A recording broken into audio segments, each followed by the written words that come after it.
Hi ನಮಸ್ಕಾರ, ನಾನು ದಿನೇಶ್ ಕುಮಾರ್, ಕೃಷಿ ವಿಜ್ಞಾನ ಕೇಂದ್ರ ಕಂದಲಿ, ಕೃಷಿ ವಿಶ್ವವಿದ್ಯಾಲಯ ಬೆಂಗಳೂರು. ಕೃಷಿ ವಿಜ್ಞಾನ ಕೇಂದ್ರ ಕಂದಲಿ. ನಾನಿವತ್ತು ಕಂದಲಿ KVK ಇಲ್ಲಿ ಒಂದು ಟ್ರೈನಿಂಗ್ ಇದೆ, ಅಲ್ಲಿಗೋಸ್ಕರ ಅಂದರೆ ಕೃಷಿ ಮಾಡೋದು ಯಾವ ರೀತಿ ಅಂತ ತೋರಿಸ್ತಾರೆ, ಅದಕ್ಕೋಸ್ಕರ ಇಲ್ಲಿ ಬಂದಿದ್ದೀನಿ. ನೋಡಿ, KVK ಅಂದರೆ ಎಲ್ಲನೂ ಪ್ರಾತ್ಯಕ್ಷತೆ ಮತ್ತು ಇಲ್ಲಿ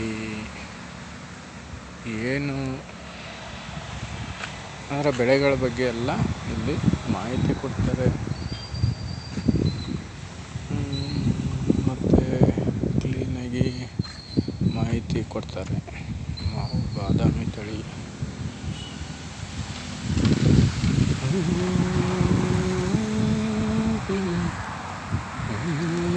ಮಾವಿನ ಗಿಡಗಳು,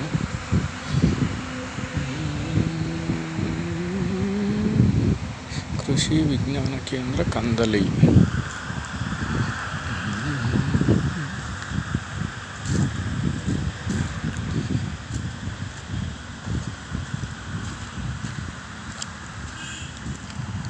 ಲಕ್ಷ್ಮಣ್ ಫಲ,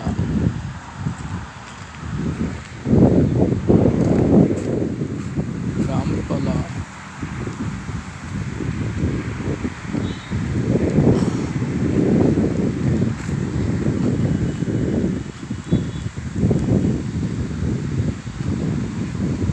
ನಿಂಬೆ,